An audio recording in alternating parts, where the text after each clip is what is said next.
Welcome to Sethu Chitra kitchen. நான் கருணக்கிழங்கு வறுவல் பண்ணியிருக்கேன். இது செய்முறை வந்து ரொம்ப சிம்பிள் தான், ஆனால் டேஸ்ட்டு ரொம்ப அட்டகாசமாக இருக்கும். இதுக்கான கருணக்கிழங்கை நான் எடுத்து இந்த அளவுக்கு திக்காக இருக்கணும், அந்த அளவுக்கு கட் பண்ணிவிட்டு இது எல்லாமே நான் வாஷ் பண்ணி எடுத்துன்னு வந்துட்டேன்.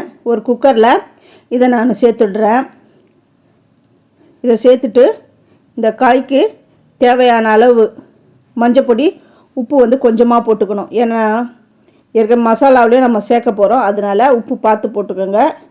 இப்போது இந்த காய் மூழ்கிற அளவுக்கு தண்ணி விடணும். தண்ணி விட்டுட்டு ஒரே ஒரு விசில் தான் விடணும். 2 விசில்லாம் விட்டுடாதீங்க, ஒரு விசில் தான் விடணும். இதை அடுப்பில் வச்சுட்டு இதை மூடி போட்டுடுறேன். அந்த வேப்பர் வந்த உடனே வெயிட் போட்டுடணும்.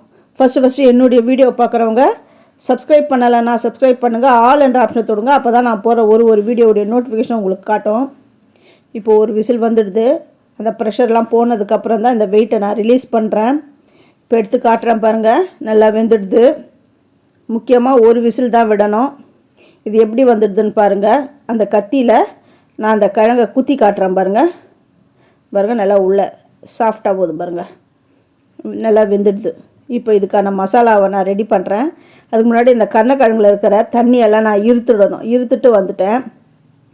1.5 ஸ்பூன் வந்து வீட்லேயே அரைச்ச மிளகாய் தூள் தான் எடுத்திருக்கேன்.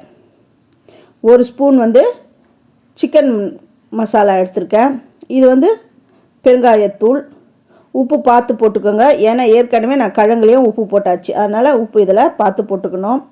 அந்த கருணக்கிழங்கு வந்து கொஞ்சம் அரிக்கும் கையெல்லாம், அது காரல் தன்மை இருக்கும். அதனால் என்ன பண்ணணும், இந்த புளி தண்ணியை நான் இதில் விடுறேன். புளி தண்ணி வந்து கொஞ்சமாக தான் நான் விடுறேன். நீங்கள் புளி வேண்டான்றவங்க லெமன் கூட பிழிஞ்சிட்டு தண்ணி விட்டு அப்படியே பஜ்ஜி மாவு பதத்துக்கு கரைச்சிக்கலாம். நான் புளி தண்ணியை தான் விடுறேன். புளி தண்ணியை விட்டுட்டு அப்புறம் கொஞ்சமாக தண்ணி விடுறேன். தண்ணி வந்து பார்த்து தான் விடணும், கொஞ்சமாக தான் விடணும், ரொம்ப அதிகமாகலாம் விடக்கூடாது. கொஞ்சமாக விட்டுட்டு நல்லா இந்த பஜ்ஜி மாவு பதத்துக்கு அதை கரைச்சிடுறேன். இப்போது தண்ணியெலாம் ஈர்த்து வச்சுருக்கிற அந்த கருணக்கிழங்கு துண்டுகளை எடுத்துகிட்டு இது மேலே அப்படியே அந்த மசாலாவை கோட் பண்ணிவிட்டு அப்படியே ஒரு 10 நிமிஷம் அப்படியே ஊற விட்டுடணும். 10 நிமிஷம் ஊற விட்டு அதுக்கப்புறம் தான் நம்ம வறுக்க ஆரம்பிக்கணும். ஏன்னா அதுக்குள்ளே இந்த மேலே கோட் பண்ணிக்கிற அந்த மசாலாலாம் அது உள்ளே லைட்டாக இறங்கி ரொம்ப நல்லாயிருக்கும் டேஸ்ட்டு. இப்போ தோசைக்கல்லை சூடு பண்ணிவிட்டு எண்ணெய் விட்டு இந்த ஊற வச்சுருக்கிற கருணக்கிழங்கை அதில் நான் சேர்க்குறேன். இது ரசம் சாதம், தயிர் சாதம், கீரை கடையல், சாம்பார் சாதத்துக்கெலாம் சூப்பராக இருக்கும். இதுக்கு மேலே கருவேப்பிலை அப்படியே போட்டுடுறேன். ஏன்னா இந்த கருவேப்பிலை ஃப்ளேவரோட அவ்வளோ நல்லாயிருக்கும் இது.